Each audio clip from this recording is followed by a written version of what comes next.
And welcome back, everybody. This is Keith Andrews, your host of The Gathering, live right here on Universal Portal of Peace.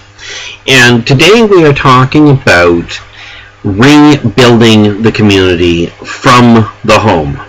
Now, understand the community isn't just your neighborhood. We are talking about something far greater than just your neighborhood. The average person, from my understanding, seems to live, regardless of what community you live in, what city, what town, inside about a 9-block square area. That's about it. Okay. So, when you're talking about your little community, you may live in the biggest city in the world, and you still probably don't know the people on the other side of it because they're not in your area. Humans are still very much nomadic. They still move quite consistently and get all over the place. So, with that in mind, what you've got to look at is when we talk about rebuilding the community, we are talking about putting things in perspective. Okay, we are talking about remembering how to get along. Now, we talked about the dining room and the importance of that first meal.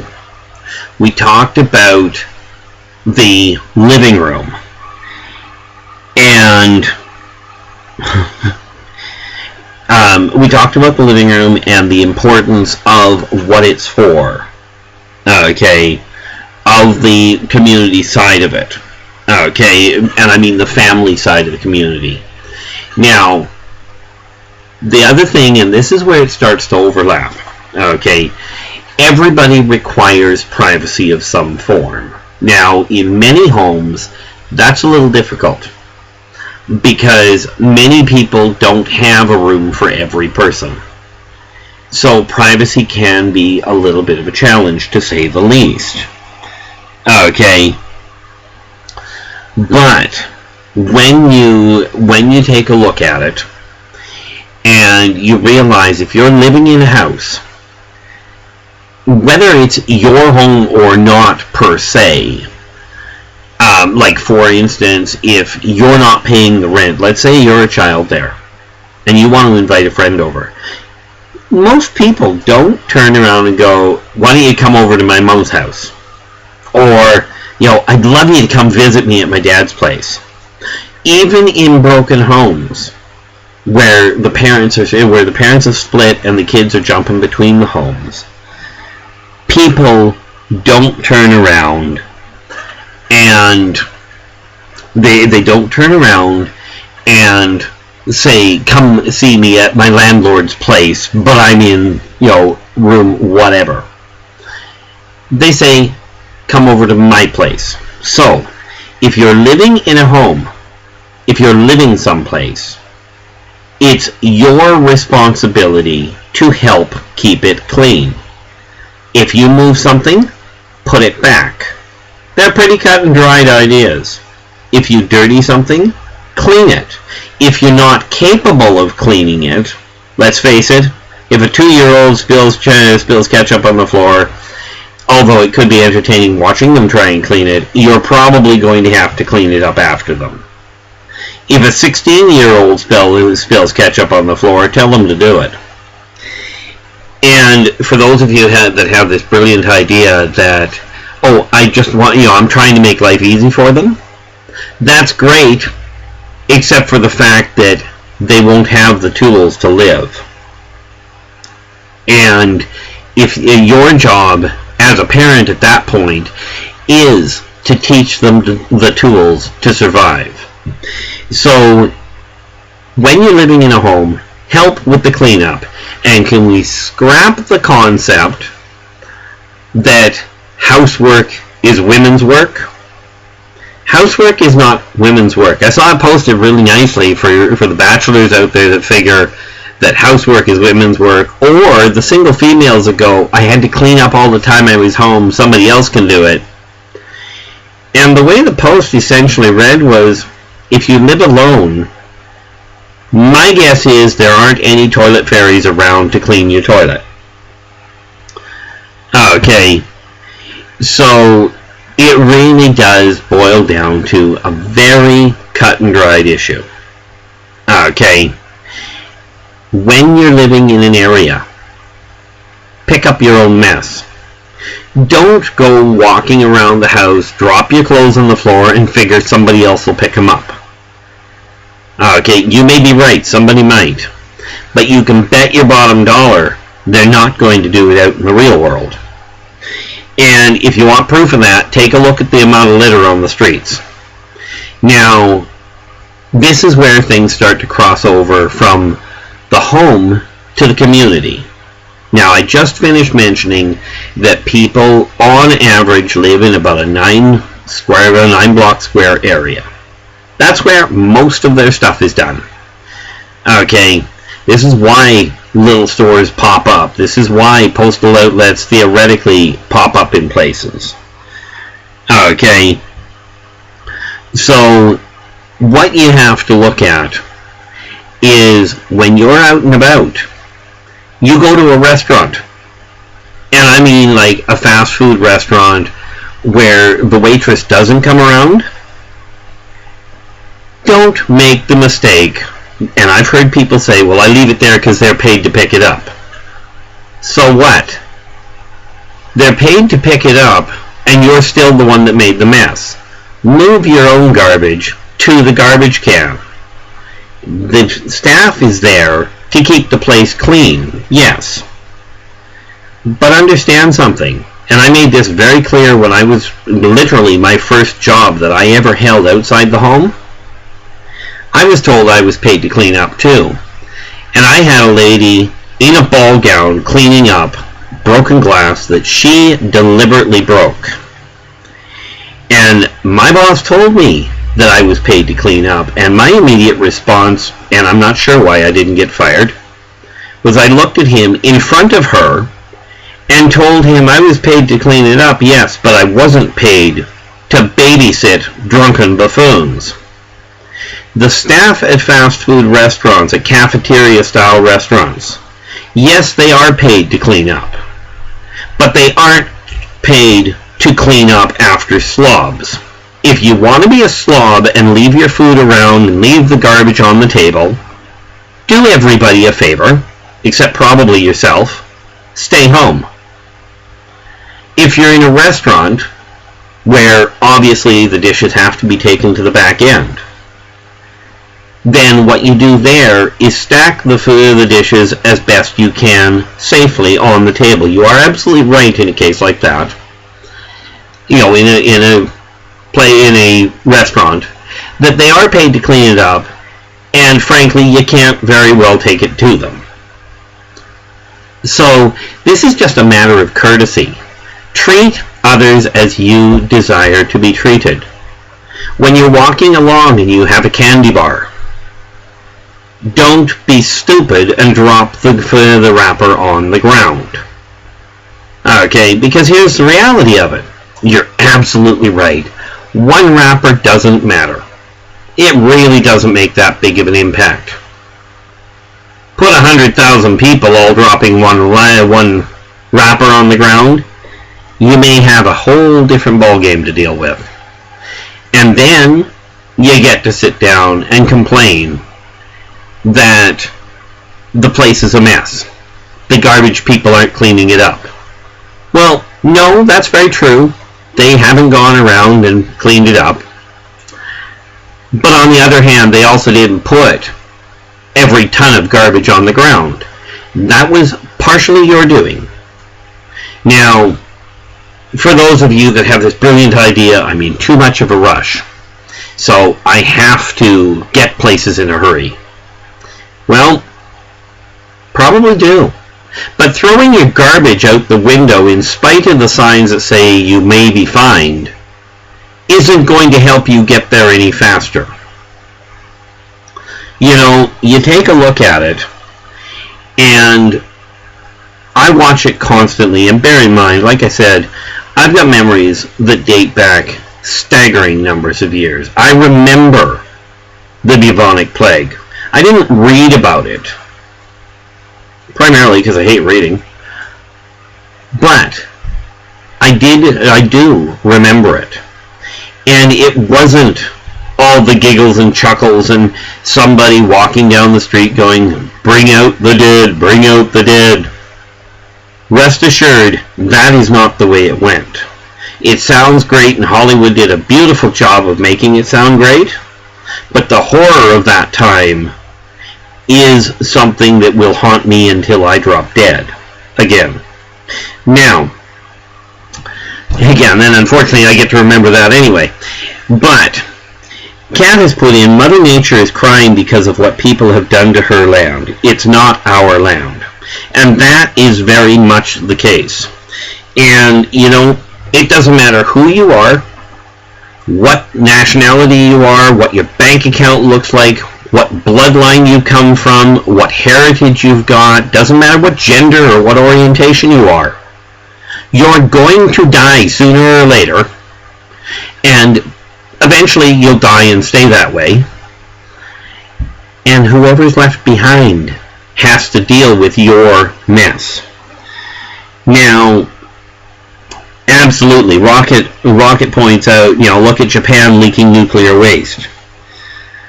Okay, and here's the funny thing. Misha says, maybe I'll become Wicca for Mother Earth.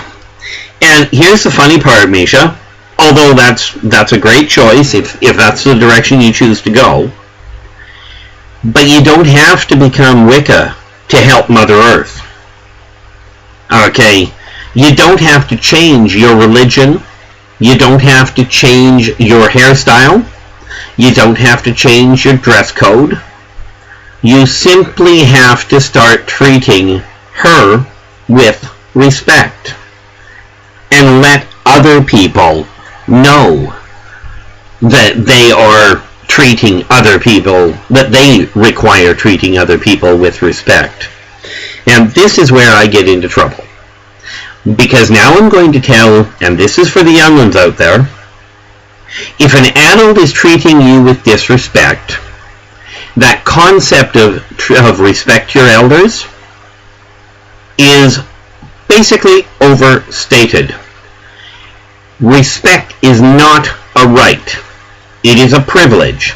If you are being treated with disrespect, it doesn't mean you should disrespect them, but it does mean you don't have to be absolutely answering to them from the standpoint of being polite. If they're being rude to you, go back to karmic law number 1. Treat others as you desire to be treated. If they're being rude to you, they're giving you permission to be rude to them. Now, before you take that to extremes, a father that says, go to bed, is not a bully. A mother that says, clean your room, is not a holy tyrant. Okay, what it is they are helping you. Helping? So much for English. Okay, one of the people, one of the things that you have to deal with, okay, is you have to look at the way that they are treating you and ask yourself why. If you're under the guidance of another, if you're living in a community or in a home, and the owner says this is what has to be done, by the way, and this is a little bit overgeneralized, but providing it is fair for the age of the person that is being dealt with and their capabilities, those are the rules. You don't have to like them, but you do have to follow them. You know, that's where it can get very confusing on occasion. Now, the difficult part of all of this, okay, is we open doors with the gathering. I have a tendency of opening doors, and sometimes I get, some would say, a little too passionate, a little too blunt regarding certain areas. The reason I get that way is because the world is in peril. And, you know, the neat part about it is this. I could stand back quite comfortably because I've been there, okay? I've seen this happen, okay? And I have really taken a look at it for centuries, okay? And what I have come to understand is that if you're not treating people properly, it will come back to bite you. Now, this world is in danger to the point that Mother Nature is starting to kick. That's where you're getting the earthquakes, the tornadoes. That's where you're getting the added pollution. And I don't mean the pollution that mankind is making. Okay, I'm referring to the pollution that is being spewed out in the way of verbal statements. So, what we look at when you go into the community, and we are talking about you personally, okay, is you take a look at it and you go, again, am I treating others the way I desire to be treated? If the answer is yes, then by all means carry on. If I have said something that has offended you, you know what? I'm going to end up doing that again. Because if my telling you that you drop garbage on the ground, pick it up, offends you, then frankly, don't drop the garbage on the ground and I won't offend you. If my telling you, you made a mess at the table in the restaurant, clean it up, if that offends you, then clean it up. I won't offend you anymore. Am I going to apologize to people for telling them what they're doing ineffectively? Absolutely not. Do I take offense when people point something out to me that I'm doing offensively? Frankly, probably on occasion. Usually because of a misunderstanding, at which point I do what I can to straighten out the mess. If I am wrong, I got no problem accepting the fact I'm wrong. And this is going to sound awful egocentric. And people can think what they will on this one. But so far, from everything I've claimed that was going to happen with a community or a society or what a government agency was up to, or a non-government agency, I haven't missed yet on any one of the ones that have been proven. Now, this being said, what I'm talking about is based on decades of being right about what you're heading into. So, if you want to take offense to it, be my guest. Maybe my offending some of you, especially some of you CEOs that seem to think that because you're a CEO, that you shouldn't have to pick up a broom if you've got the time. You know, the people that I watch kids. I actually handle traffic at an elementary school, and I watch parents almost run over other people's kids because they don't pay attention, or, and I hope this isn't the case, they don't care. Now, if you're one of these people that goes, there's a school zone, I'm just going to go toddling merrily along my way, and the school zone says 30, but, you know, I'm in a hurry, I'm going to do 50. You know what?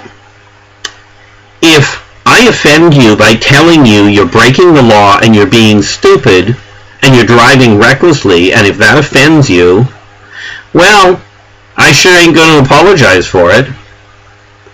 If you're walking by a sign that says, no dog, no dogs permitted, and I point it out to you, and I offend you because I bring it to your attention that you're about to, or that you're already breaking the law, I'm not going to apologize. And if I am standing there and talking to somebody of any faith, and they tell me that their faith is the faith and all others are wrong, and I tell them, go back and read their Bible, and I offend them because I tell them they're dead wrong, I'm not about to apologize, because in every religion that I've looked at, and bear in mind, I have Bibles from almost every religion I know of, and they all say essentially the same thing. 1, be nice to each other. 2, treat each other as you desire to be treated. And 3, God is known by many names, and God loves all the little children. And bear in mind, even if you're a vat job out there, you're still a child of somebody's. By the way, a vat job means you were born in a test tube. Now, the whole part, Kat has just written in here, my neighbor's son almost got hit by a car. Whoa.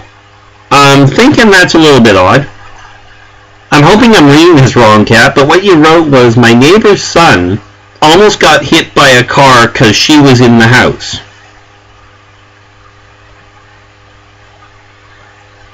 Oh, I see, okay. The parent was in the house, the kid was outside. Okay. See, I told you I can get screwed up on occasion. Now,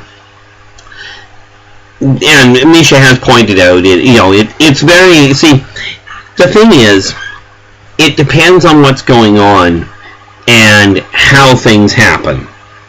Okay, you gotta remember, children will go all over the place. In the community, if you see a child doing something wrong, and I know this will tick people off because I've ticked people off doing this, tell the kid they're doing something wrong. If the parent isn't saying something, say something. Because that kid isn't going to know they're doing something wrong unless somebody tells them. And if the parent is frankly too stupid or too self-centered to raise the child, then the community better step in. Now that doesn't mean lay a hand on the kid, unless it is a critical issue, at which point you get into all sorts of other complications. But where it comes to something being said, you will upset the parents that are trying to be, shall we say, less than adequate. But you may just save yourself a whole lot of hassles when the kid gets older and actually knows how to behave. Now, one of the other issue that you have to take, that you really have to take a look at, is how to work with things. Okay, how to deal with the community at large. And the whole trick to dealing with the community is literally treat each other as you desire to be treated. And if that doesn't work for you, well, frankly, you're going to get people upset with you. That's just the way that's going to go. Now, we're about to go to break here again. And we do this, like I said, we do this every half hour, and we're going to see about getting something a little different going on and what have you. But for the moment, this is a matter of technical annoyances afterwards. So we are going to take a break, and when we come back, we're going to talk about the community and how it fits into the bigger community of the city that you're in. Now, for the moment, we are going to take a break, and that means this is Keith Andrews, your host of The Gathering, live right here on the Universal Portal of Peace.